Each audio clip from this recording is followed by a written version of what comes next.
Okay, so what is the best company structure you can have in place in your practice for growth?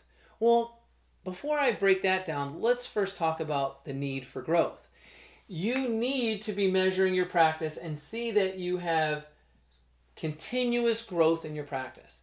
Some people rally against that and say, well, why do I need to get busier, Brian? Why do we need to continue to grow?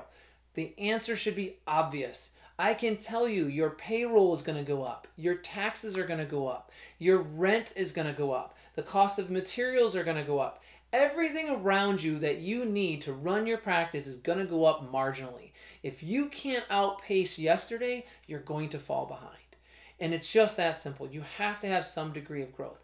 But don't get me wrong. I am not suggesting that you have to have volume and volume and volume of patients so that this place looks like the Walmart of physical therapy. That is not what I advocate. As a matter of fact, I rally against that. My goal is for your practice to become the Nordstroms of physical therapy. But in order for you to have that experience, in order for the patients to have that quality experience, you have to have structure. You have to have people knowing what it is they're here for and how to do the best job they can. Oftentimes I go into practices, they started small, they got bigger, they're one office, maybe they're two offices, and the owner is still running around changing light bulbs, replacing the toilet paper, cleaning the floors, doing things that other people should be doing. He has not navigated the structure that's required for successful growth. You have 7 divisions in your company. You have an executive division. That's where the owner needs to sit down, take some time away from the practice once a year, and create a business strategic plan.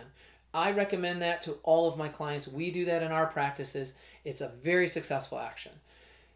Division 1, your communications division. You have to have people talented at advertising, interviewing, and screening the best candidates. Division 2, internal marketing. There's surveying that has to go on. There's testimonials that you have to collect. There's social media you need to work on. Who's in charge of that? If you, the owner, are trying to run and get that in, I'm telling you, you're flying by the seat of your pants and you're just rushing it. Division 3, finances. I know 15 years ago when I was running my practice, I was lucky if I looked at QuickBooks, and if I did, it was 10 o'clock at night on a weekend. So that makes it really hard to have the mental attention units that you need to look at your finances and strategize on what you're going to do moving forward. Division 4, production. This is where all your therapy is being done. Do we have the most efficient home exercises? Do we have the most efficient equipment? Do we have the most effective schedule for our therapists? All of these things have to be handled there. Division 5, quality. Are our patients receiving the quality care that they deserve? How are we measuring it? What are our outcomes and how are we doing it? That's very, very important. And most importantly on quality care, it really doesn't matter what our tool says. It matters what the patients feel. Division 6, the last division, public relations. How to go out there and establish a brand. Very, very important. It is not the same as internal marketing. It is completely separate. How do we get people out in the community to know what we stand for and put our name first when they're sending patients for therapy?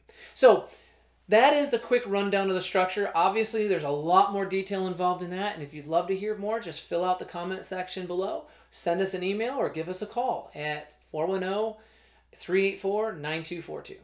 Thank you.